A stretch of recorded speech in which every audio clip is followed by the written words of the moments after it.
Mantan penasehat pribadi Ketua Umum PBNU Hamid Rahayaan bersama perwakilan 50 advokat mengeluarkan seruan kebangsaan.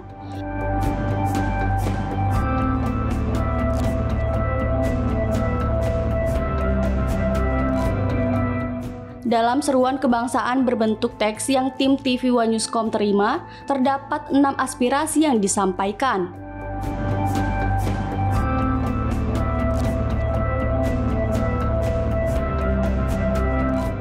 Aspirasi yang ia sampaikan terkait tantangan bangsa yang semakin berat ke depannya, terutama untuk keluar dari keterpurukan ekonomi dan kesulitan masyarakat.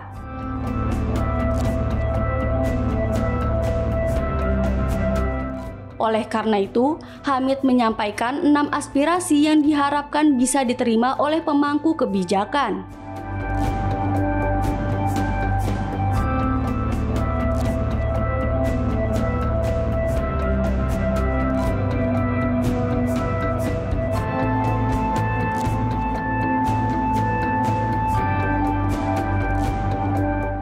Seruan pertama ialah penegakan hukum yang berpihak kepada kepentingan rakyat.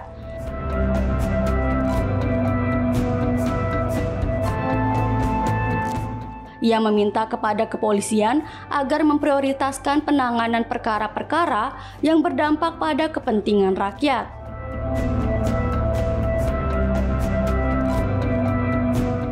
Kedua adalah penegakan dan pembumian nilai-nilai Pancasila.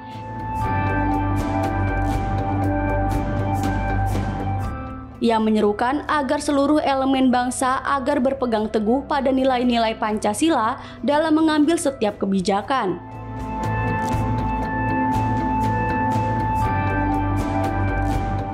Ketiga, yakni menyerukan seluruh elemen bangsa untuk menjaga etika dalam berbicara dan bertindak, terutama di media sosial.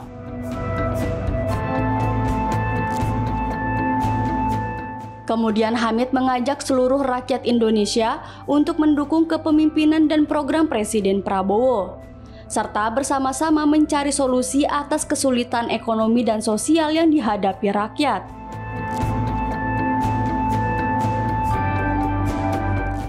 Lalu Hamid berharap kepada Presiden Prabowo beserta seluruh jajarannya agar menjaga kehormatan para mantan Presiden Republik Indonesia beserta keluarganya.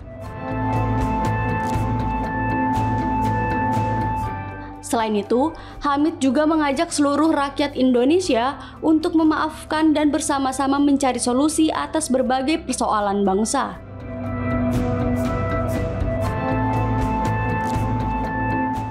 Mengajukan apa ini? Kita surat kepada Pak Kapolri dan Pak Presiden dalam rangka himbauan.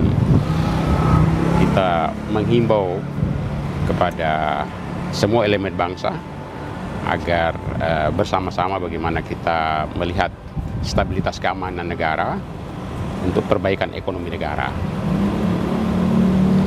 Himbauannya seperti apa aja, Pak? Ya, yang pertama kita minta kepada Kapolri agar lebih mengutamakan perkara-perkara yang berkaitan dengan kepentingan negara dan kepentingan rakyat.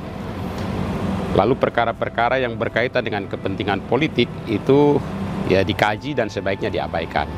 Karena bangsa ini lagi dalam menghadapi krisis ekonomi yang perlu menjadi perhatian serius bagi seluruh anak bangsa.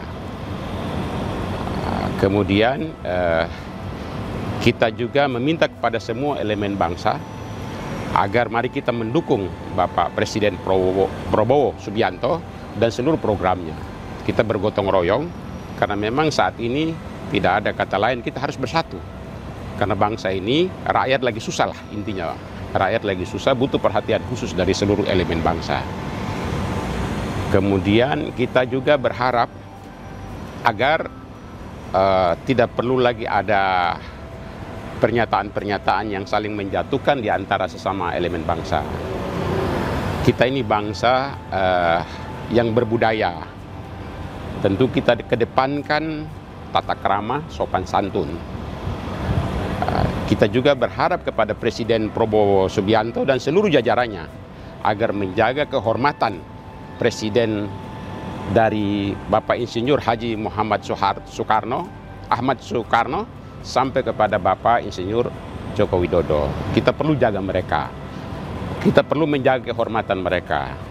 Mereka itu telah mendapat mandat dari rakyat untuk memimpin bangsa ini.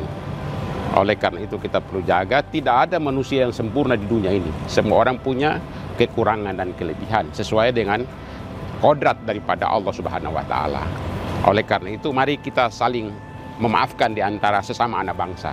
Kita perbaiki hal-hal yang kurang, ya kita sama-sama bagaimana memperbaiki. Tapi jangan lagi ada provokasi-provokasi yang nanti akhirnya mengganggu stabilitas keamanan negara. Itu yang kita...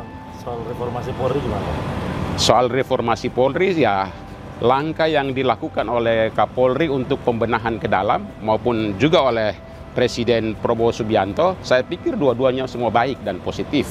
Kita harus lihat aspek positifnya, kebaikannya. Saya juga menghimbau kepada seluruh elemen bangsa agar tidak membuat penafsiran-penafsiran yang pada akhirnya terjadi benturan di antara kebaikan-kebaikan yang ada. Sebaiknya mari kita dukung apa niat baik daripada Kapolri, juga niat baik daripada Presiden itu kita dukung. Kira-kira gitu. Kalau baiknya, kalau menurut Abang sendiri seperti apa reformasi saat ini? Ya tentu kita tahu semua bahwa ada kekurangan di sana sini. Pasti ada kekurangan. Nah kekurangan ini lalu masyarakat juga sudah cukup memberikan masukan kepada mengkritisi ya kebijakan-kebijakan yang ada. Kemudian sekarang Kapolri ingin membenahi internalnya, ya oke kita hargai, kita harus dukung. Menurut Abang, Kan saya lihat kan baru, jadi kita tunggu saja. Kan ini juga nggak bisa bim salah bim kan, dia butuh proses. Jadi mari kita serahkan kepada Kapolri, kita serahkan kepada Presiden untuk bagaimana bisa menyelesaikan urusan internal Polri. Tetapi juga kita berharap kepada seluruh elemen bangsa agar tidak membuat pernyataan-pernyataan yang memprovokasi, yang pada akhirnya mengganggu. Karena apapun, suka atau tidak suka, Polri ini institusi negara yang diberi tugas untuk mengurusi soal penegakan hukum, dan oleh karena itu kita harus dukung. Dan saya juga tidak setuju untuk Polri ini sekarang adakan wacana untuk menjadi lembaga yang independen, lembaga yang berdiri sendiri ya. Itu saya juga tidak setuju.